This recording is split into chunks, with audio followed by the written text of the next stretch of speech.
Good morning. I'm pleased to be here with you, even if it is virtually. And on behalf of my fellow trustee, Doug Strand, another Annuitant elected trustee to the teacher retirement system, we're delighted to bring you an update on what has been happening with your system, the TRS system. Doug, it's been in the paper and been current events. There's been some TRS leadership changes. How do you respond to that, or what can you tell the delegates to bring us up to date? Yes, Larry, there have been some changes in the leadership recently at the top of the TRS. Things have changed. We have new people in place. There was nothing to be nervous about. There was some articles written. We have people have resigned, and we have hired new people to take the place. Is our money safe? Our money's safe.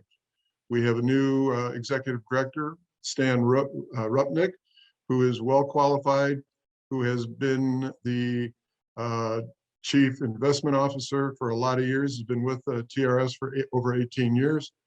Well qualified, good person. He'll do a great job in protecting our assets and money. Doug, another question that we hear a lot is, what's the fiscal status at TRS? Why don't you bring us up to date on that? Larry, our investments, the information I have recently is we have now gotten over $62 billion in assets under management, or AUM, assets under management. In 2020, our assets at the end of the year were around $51 billion. At the recent financial statement, we are over $62 billion under management. You and I and many others on the board of the 15-member board have to be very careful about protecting those assets, which is our job, to protect pensions and our benefits. It's no surprise we're going through COVID, coming out of COVID. What's been the impact on our system? COVID, did it help or hurt us? It hurt us because we lost members. We over 55 and 60 are more susceptible to the COVID-19 and the new Delta. Whether you're vaccinated or not, you want to be careful, be safe, stay healthy. There was a point in March of 2020 where the whole economy took a nosedive. We got hurt a little bit there, but we bounced back. We went from a little over $52 billion under management to down to a little over 48, which is a big drop. But then the economy recovered. We were back on top because the staff at TRS, all the people involved in it, got us back up to over $62 billion, which is good for our members. And that's a key point, is to protect our members. And that's what I've told people. My job is to protect our pensions and benefits. Finally, Doug, a slow pitch question for you. Why don't you tell the delegates when and where the TRS board meets? Larry, good question. Where do we meet? We meet in Springfield at the TRS office, and we have met in Chicago, up in Rosemont. And last time we were in Naperville, Marriott in Naperville, and coming up soon here in October, at the end of the month, we'll be up in Naperville again, which is pretty easy access for a lot of us to get to the western suburbs. It's a great place to meet. They're very accommodating, so we're going to meet up there again in Naperville at the end of the month. When do we meet? We meet roughly every 2 months, but we get a lot of reading. I get an hour and a half reading a day from TRS, which helps explain about pensions and education from around the country. It's a lot of reading, a lot of information that the board members get. It's good information. It helps us understand more of what's going on across the country. Larry, what is the membership of the TRS like today? Membership on two levels. First of all, we've got the membership of the board that we have elected and appointed. The governor has the opportunity through legislation to appoint members to the board. I think it's worth noting that we have a new board president, Matt Hunt, and we have 5 active member elected annuitants and 2 retiree or annuitant members that are elected, and Doug and I serve as your representatives.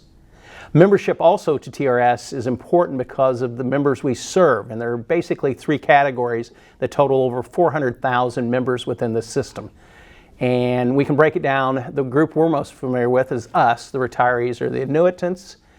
We have active members, and then we have inactive members, who are individuals that have started their career and for whatever reason left teaching, but yet they still have funds in the system. Now let's go back to the active members. That's broken down into 2 different classes, Tier 1 and Tier 2. And the interesting thing to keep in mind is in the next several years, we're going to have about equal numbers of Tier 1 and Tier 2 members that are actively paying into the system. Larry, some members have asked to know exactly, are we at TRS diversified in our portfolio to protect our members? And as to roughly what the amount is that we have under management, called AUM, Assets Under Management. That was a good question, Doug. We're often asked, where do we at TRS compare to our other pension systems out there? And there are quite a few. Given our size and the volume of money we have, we're doing quite well. We went through a comprehensive study as a board to look at the system in all aspects, everything from community outreach to customer service, member benefits, investing. We scored very, very well, and the good part is we keep improving. A firm gave us a score of about 80, but we've improved about 14 percentage points over the last 6 years. So that's good to know that we're improving as we compare to our peers. Larry, can you tell the membership a little bit about the MWBE program, known as the Minority Women Business Enterprise Program that the TRS has been using for the last few years to help diversify our money managers program?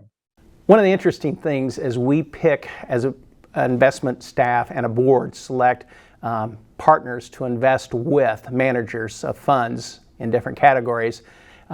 By state law, we are to look and try to hit benchmarks or targets that include women and minority-owned businesses, investors in all categories.